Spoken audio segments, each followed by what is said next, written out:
ನಮಸ್ಕಾರ ವಿದ್ಯಾರ್ಥಿಗಳೇ. ನೀಳ್ಗತೆ ಕೃಷ್ಣೇಗೌಡನ ಆನೆ 5ರ ಅಧ್ಯಾಯವನ್ನು ಹಿಂದಿನ ವಿಡಿಯೋಗಳಲ್ಲಿ ನೋಡಿದ್ದೀರಾ.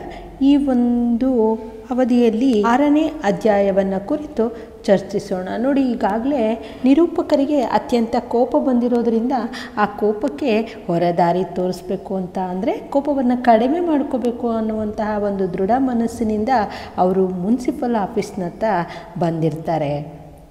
ಆಗ ಅಲ್ಲಿ ನಡೆದಂತಹದ್ದು, ಮುನ್ಸಿಪಲ್ ಆಫೀಸ್ನಲ್ಲಿ ನಡೆದಂತಹದ್ದು ಏನು ಅನ್ನುವಂತಹದ್ದನ್ನು ಈ ಒಂದು ಅಧ್ಯಾಯ 6ರಲ್ಲಿ ನೋಡ್ತಾ ಹೋಗೋಣ.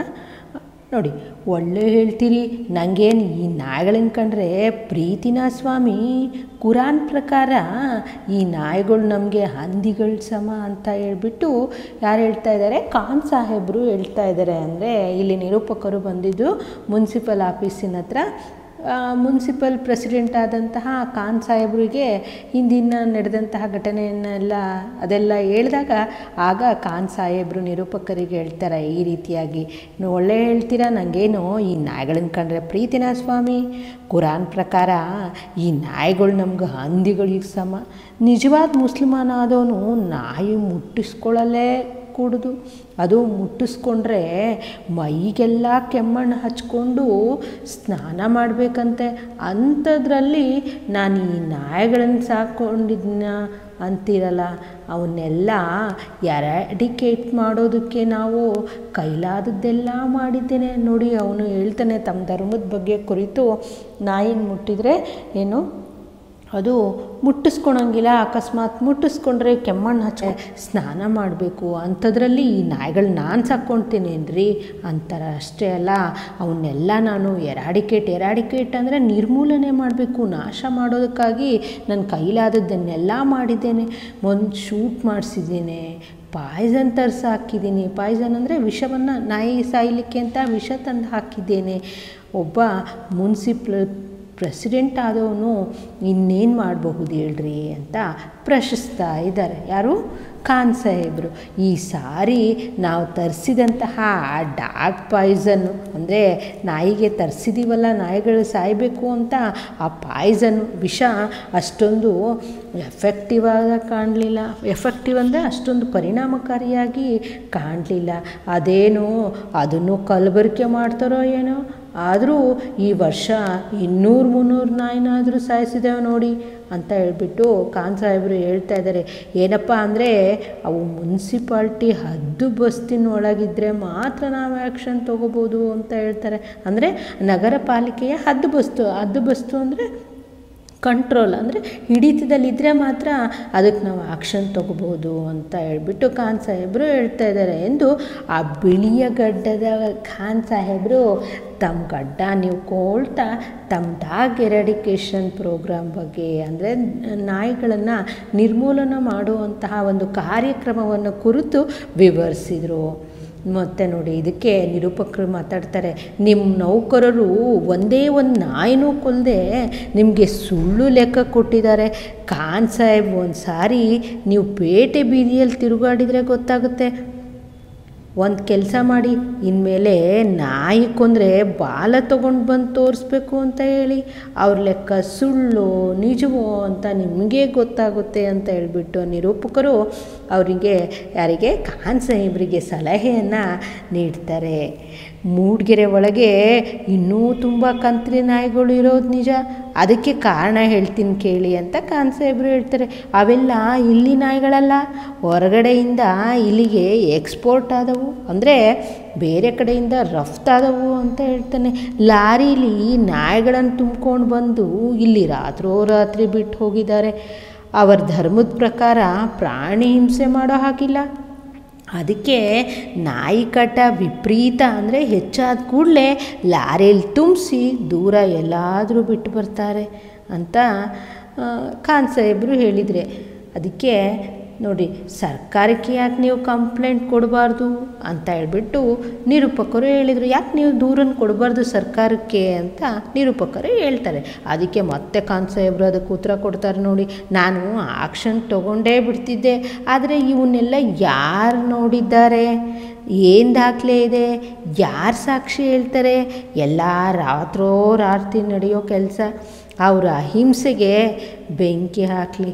ನಿನ್ನೆ 7 ಜನಕ್ಕೆ ಸುಮಾರು ದನಗಳಿಗೆ ಹುಚ್ಚುನಾಯಿ ಕಚ್ಚಿದೆಯಂತೆ. ನೀವು ಕಂಪ್ಲೇಂಟ್ ಕೊಡ್ತಿದ್ರೆ ಬೇಡ, ನಿನಗೆ ಗ್ಯಾರಂಟಿ ಗೊತ್ತಿದ್ರೆ ಹೇಳಿ, ನಾನಾದರೂ ಪತ್ರಿಕೆಗಳು ಬರಿತೇನೆ ಅಂತ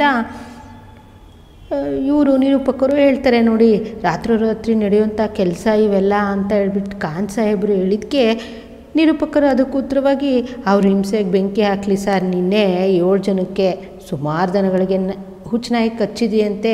ನೀವು ಕಂಪ್ಲೇಂಟ್ ಕೊಡ್ದಿದ್ರೆ ಬೇಡ, ನಿಮಗೆ ಗ್ಯಾರಂಟಿ ಗೊತ್ತಿದ್ರೆ ಹೇಳಿ. ಗ್ಯಾರಂಟಿ ಅಂದರೆ ಆ ನಾಯಿಗಳನ್ನು ರಫ್ತು ಮಾಡ್ತಾರೆ ಅಂತ ನಿಮಗೆ ಸರಿಯಾಗಿ ಗೊತ್ತಿದ್ರೆ ಹೇಳಿ, ನಾನಾದರೂ ಕೂಡ ಪತ್ರಿಕೆಗಳಲ್ಲಿ ಬರಿತೀನಿ ಅಂತ ಹೇಳ್ಬಿಟ್ಟು ನೋಡಿ. ಅದಕ್ಕೆ ಖಾನ್ ಸಾಹೇಬರು ಹೇಳ್ತಾರೆ, ಅಯ್ಯಯ್ಯೋ ಹಂಗೆಲ್ಲ ಮಾಡಬೇಡಿ ಸರ್, ಇದು ಭಾಳ ಸೆನ್ಸಿಟಿವ್ ಮ್ಯಾಟ್ರು, ಅಂದರೆ ಬಹಳ ಸೂಕ್ಷ್ಮವಾದಂತಹ ವಿಚಾರ.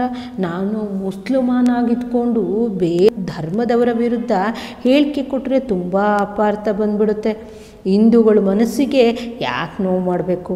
ಅವರವ್ರ ಧರ್ಮ ಅವರವ್ರಿಗೆ ದೊಡ್ಡದಲ್ವೇ ಅಂತ ಹೇಳ್ಬಿಟ್ಟು ಮತ್ತೆ ಖಾನ್ ಸಾಹೇಬ್ರೆ ಪ್ರಶ್ನಿಸ್ತಾರೆ. ಅದಕ್ಕೆ ನಿರೂಪಕರು ಹೇಳ್ತಾರೆ, ನೋಡ್ರಿ ಅಲ್ರಿ ಖಾನ್ ಸಾಹೇಬ್ರೆ, ಆ ನಾಯಿಗಳ ಕೈಲಿ ಕಚ್ಚಿಸ್ಕೊಳ್ಬೇಕಾದ್ರೆ ಹೊಟ್ಟೆಗೆ 14 ಇಂಜೆಕ್ಷನ್ ಚುಚ್ಚಿಸ್ಕೊಳ್ಬೇಕಾದ್ರೆ ಆಗ ನೋವಾಗೋದಿಲ್ಲೇನ್ರಿ ಅಂತ ಅವರು ಮತ್ತೆ ಪ್ರಶ್ನಿಸ್ತಾರೆ. ಅದಕ್ಕೆ ಏನು ಮಾಡ್ತೀರಿ? ಇದನ್ನು ಮತ್ತೆ ಖಾನ್ ಸಾಹೇಬರು ಹೇಳ್ತಾರೆ, ಏನು ಮಾಡ್ತೀರಿ, ಜನಕ್ಕೆ ತಿಳುವಳಿಕೆ ಕಡಿಮೆ, ಉಳಿದವ್ರ ಮೇಲೆ ಸುಳ್ಳು ಆಪಾದನೆ ಮಾಡ್ತಿದ್ದಾನೆ ಅಂದು ಬಿಡ್ತಾರೆ ಸಲೀಸಾಗಿ. ಎಷ್ಟು ನಾಯಿ ಕೊಂದರೂ ಮತ್ತೆ ಹೊಸ ನಾಯಿಗಳು ಎಲ್ಲಿಂದ ಬರ್ತಿವೆ ಅಂತ ಚೂರೂ ಯೋಚನೆ ಮಾಡಲ್ಲ ನೋಡಿ ಅಂತ ಹೇಳ್ಬಿಟ್ಟು ಖಾನ್ ಸಾಹೇಬರು ಹೇಳಿದರು.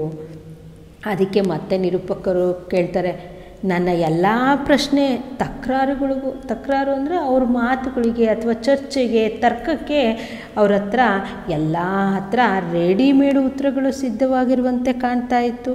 ಸರ್ಕಾರದ ವ್ಯವಹಾರದ ರೀತಿ ನಿರ್ಭಾವದಲ್ಲಿ, ಅಂದರೆ ಯಾವುದೇ ಭಾವನೆಗಳು ಇಲ್ಲದೇ ಇರುವಂತಹ ರೀತಿಯಲ್ಲಿ ಅವರು ಕೂಡ ಖಾನ್ ಸಾಹೇಬರು ಮಾತಾಡ್ತಾಯಿದ್ರು ಅಂತ ನಿರೂಪಕರು ಹೇಳ್ತಾರೆ. ಸ್ಟಾಕ್ಮನ್ ಪುಟ್ಟಯ್ಯ ಚಿತಾವಣೆ ಅಂತಂದರೆ ಪ್ರಚೋದನಕಾರಿಯಾದಂತಹ, ಅಂದರೆ ಕೋಪ ಭರಿಸುವಂತಹ ಮಾತುಗಳು ಯಾರೆಲ್ಲ ಮಾತಾಡ್ತಾಯಿದ್ರು, ಸ್ಟಾಕ್ಮನ್ ಪುಟ್ಟಯ್ಯ ಮಾತಾಡಿದ್ನಲ್ಲ ಆ ಮಾತುಗಳಿಗೆಲ್ಲ ಅತ್ಯಂತ ಕೋಪವಾಗ್ಬಿಟ್ಟಿದ್ರು ಇವರು ನಿರೂಪಕರು. ಆದರೆ ಇಲ್ಲಿಗೆ ಖಾನ್ ಸಾಹೇಬರು ದೇಶಾಭಾರಿ ಉತ್ತರಗಳಿಂದ, ಅಂದರೆ ಇವ್ರು ಕೇಳಿದಂತಹ ಪ್ರಶ್ನೆಗಳಿಗೆ ರೆಡಿಯಾದಂತಹ ಉತ್ತರಗಳನ್ನು ಇಟ್ಕೊಂಡಿರೋದ್ರಿಂದ ಇವ್ರ ಕೋಪ ಎಲ್ಲ ಇಳದೇ ಹೋಗ್ಬಿಡ್ತಂತೆ. ಯಾರ್ದು? ನಿರೂಪಕರದು.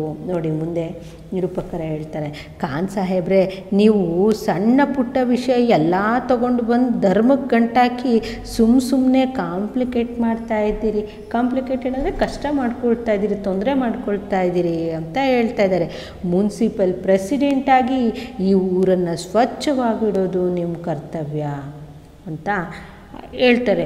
ಅದು ಬಿಟ್ಟು ಅದರಿಂದ ಬರೋ ರೋಗಗಳಿಗೆ ಉಚಿತ ಔಷಧಿ ಕೊಡಿಸ್ತೀನಿ, ಹಂಚ್ತೀನಿ ಅಂತಿದ್ದೀರಲ್ಲ ಅಂತ ಹೇಳ್ಬಿಟ್ಟು ನಿರೂಪಕರು ಹೇಳ್ತಾರೆ.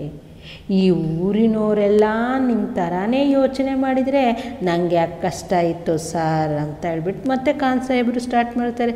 ಈ ಕುರ್ಚಿ ಮೇಲೆ ಕೂತ್ಕೊಂಡವನು ಎಲ್ರಿಗೂ ಒಪ್ಪಿಗೆ ಆಗೋಗಿ ನಡ್ಕೋಬೇಕಾಗುತ್ತೆ. ಅದು ಬಂದಿರೋದು ಕಷ್ಟ ನನಗೆ. ನಾನು ಯಾಕೆ ಕಾಂಪ್ಲಿಕೇಟ್ ಮಾಡೋದಕ್ಕೆ ಹೋಗಲಿ ಹೇಳಿ? ಮತ್ತು ನಾನು ಯಾಕೆ ತೊಂದರೆ ಮಾಡ್ಕೊಳಕ್ಕೆ ಹೋಗಲಿ ಹೇಳಿ?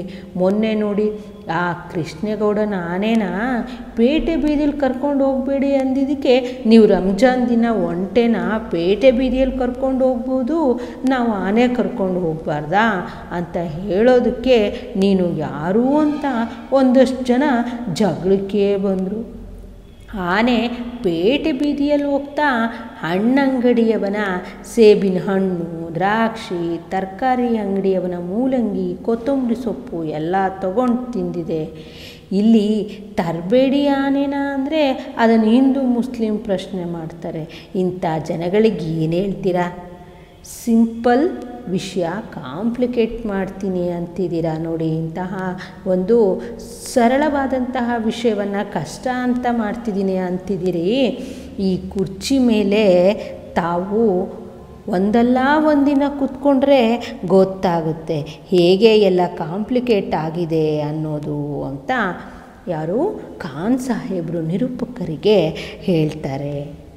ನಿನ್ನೆ ಹುಚ್ಚುನಾಯಿ ಅದಕ್ಕೂ ಕಚ್ಚಿದೆ ಅಂತಾರೆ, ಅದಕ್ಕೇನಾದರೂ ಹುಚ್ಚು ಬಂದರೆ ಏನು ಕತೆ ಯೋಚಿಸಿ ಖಾನ್ ಸಾಹೇಬ್ರೆ ಅಂತ ನಿರೂಪಕರು ಕೇಳಿದರು. ನಿಮ್ಮ ಮಾತು ಕೇಳಿದರೆ ಇಂಥ ಪರಿಸ್ಥಿತಿಯಲ್ಲಿ ಒಬ್ಬ ಮುನ್ಸಿಪಲ್ ಪ್ರೆಸಿಡೆಂಟಾಗಿ ಇನ್ನೇನೂ ಅಧಿಕಾರವೇ ಇಲ್ಲ, ಸುಮ್ಮನೆ ಇದ್ದದ್ದನ್ನು ಮುಂದುವರಿಸ್ಕೊಂಡು ಹೋಗೋದನ್ನು ಬಿಟ್ಟು ಎಂದಾಗ್ತದೆ ಅಲ್ವಾ ಅಂತ ಮತ್ತೆ ನಿರೂಪಕರು ಪ್ರಶ್ನಿಸಿದರು. ಅದಕ್ಕೆ ನೋಡ್ರಿ ಖಾನ್ ಸಾಹೇಬ್ರು ಹೇಳ್ತೀರಿ, ಸರಿಯಾದ ಮಾತು ಹೇಳಿದ್ರಿ, ಒಪ್ಪತಕ್ಕಂಥ ಮಾತು ಅದು. ಇದ್ದುದನ್ನು ನಡೆಸ್ಕೊಂಡು ಹೋಗೋದೇ ಕಷ್ಟ ಆಗಿದೆ, ಜನಗಳ ವಿಶ್ವಾಸನೂ ಉಳಿಸ್ಕೊಂಡು ಕುರ್ಚಿನೂ ಉಳಿಸ್ಕೊಂಡು ಆ ಒಂದು ಟರ್ಮನ್ನು ಮುಗಿಸಿದರೆ ಸಾಕಾಗಿದೆ ನನಗೆ ಅಂತ ಹೇಳ್ಬಿಟ್ಟು ಖಾನ್ ಸಾಹೇಬರು ನಿರೂಪಕರಿಗೆ ಹೇಳಿದರು. ಅಂದರೆ ಅಧಿಕಾರನೂ ಉಳಿಸ್ಕೋಬೇಕು, ಅಧಿಕಾರದ ಅವಧಿ 5 ವರ್ಷ ಇರುತ್ತಲ್ಲ, ಆ ಅವಧಿನೂ ಉಳಿಸ್ಕೋಬೇಕು, ಎಲ್ಲರ ವಿಶ್ವಾಸನೂ ಗಳಿಸ್ಬೇಕು ಅನ್ನುವಂಥದ್ದು ಅವರ ಒಂದು ಉದ್ದೇಶ ಆಗಿತ್ತು. ಇಷ್ಟು 6ನೇ ಅಧ್ಯಾಯಕ್ಕೆ ಸಂಬಂಧಿಸಿರುವಂತಹದ್ದು. ಧನ್ಯವಾದಗಳು.